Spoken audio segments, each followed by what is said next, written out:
What is good, Guardians? Welcome to another Destiny 2 video from Ultimate Casual Gaming, the home for the casual gamer. I'm just flexing, and today we are back with another Destiny 2 weekly reset video. For those new to the channel, we do a reset video each week going over the weekly activities, like the Nightfall, for example. For the Filthy Casuals, by the way, the weekly reset basically just means that all the primary in-game activities reset and give you a chance to earn those higher level rewards each week for each of your characters. So if you have multiple characters at this point, it's a really good thing. If you haven't started one, hey, it might be time to start considering one. Of course, if you're new to the channel and you find the content of today's video helpful, please feel free to click the like button and go ahead and subscribe. But let's go ahead and get into the video.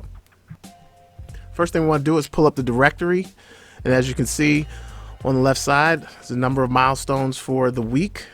Our call to arms has reset, so this is our opportunity to go into the Crucible, play some Crucible matches. You don't even have to win, and you get a chance at another a luminous Ingram is what they call them, for powerful gear.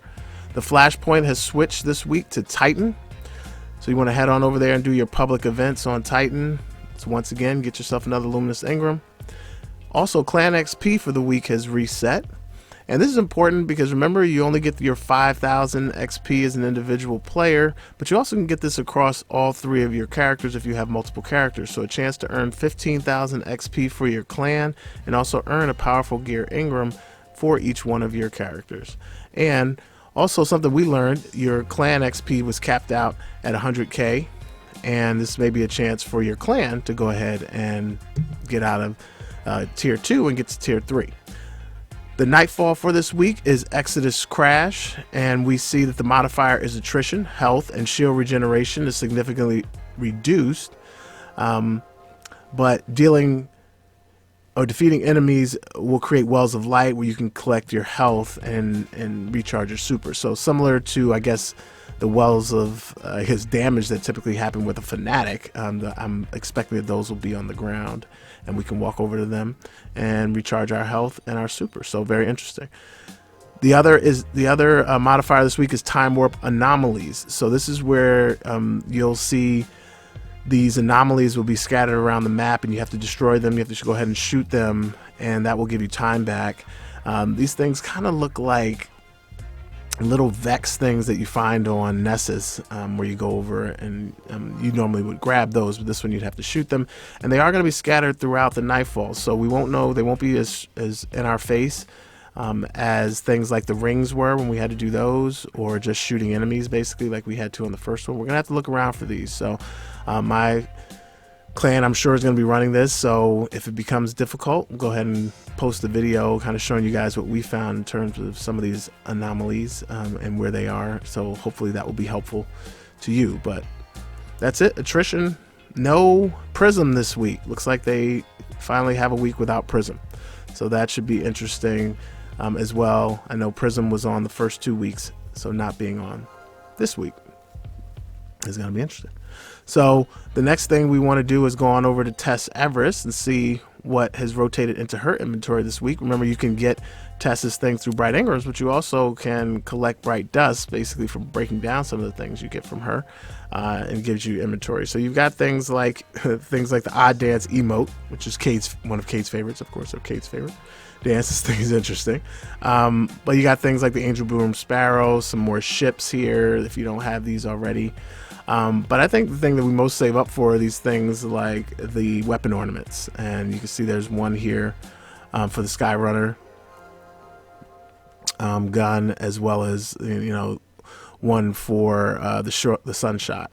I should have saved up some. I actually spent a lot of my dust on shaders that I thought were cool. I have these legs already. They dropped for me, but if you need to pick up a pair for the set, you can do that. And like I said, the shaders are all pretty cool. This Noble Constant Red is a pretty cool one. So if you don't get these shaders to drop when you get her packages, a chance to just go ahead and buy them. I want to go ahead and pick some more of these up as well. I recommend you pick up Fireteam medallions to get yourself some bonus XP when you're out there running in the wild. So next place for us to check out is Cade 6. So we head on over to Cade 6, and remember, Cade 6 also resets and has his treasure maps for the week. So The treasure maps will all be on Titan since it is the Flashpoint, and you can see they're pretty pricey, so make sure you build up your Glimmer at 4,800. I'm not going to be able to grab all these right now, but I will be eventually, and you definitely want to do these, folks.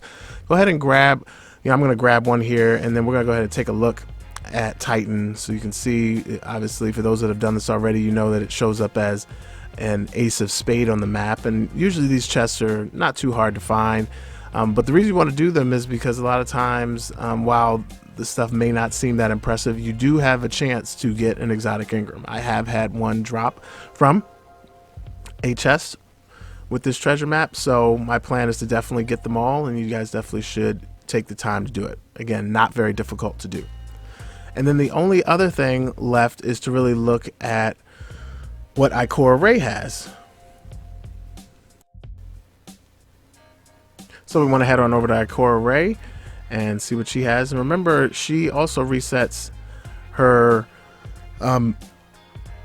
meditations each week. And this week we have meditation 6. And remember, these are higher level missions, so they should be a little more difficult than what you experienced when you ran through the campaign the first time. So if you look for a greater challenge, you can do that, and this is a way to earn reputation with Ikora and potentially get a faction reward Ingram from her. So she's also got Loop this week, it looks like, as well as Utopia. So I find it not too tough to go ahead and go through these on your own, but sometimes it's good to group up and make it that much simpler. But go ahead and do these this week, folks. Again, earn your reputation with her and get yourself some rewards. With that, I hope you liked the content of today's video and certainly appreciate you watching. If you found the content informative, of course, a like is certainly appreciated. It helps us out. Of course, if you want more content on Destiny 2 and other great games, remember to hit that subscribe button. Sets. So let's run on over to Ikora. Get notifications when we post new videos. It's gonna be a little bit of a jog That's here. all for now. Sincere thanks to all the gamers out there, both hardcore and casual. Let's go and get our game on.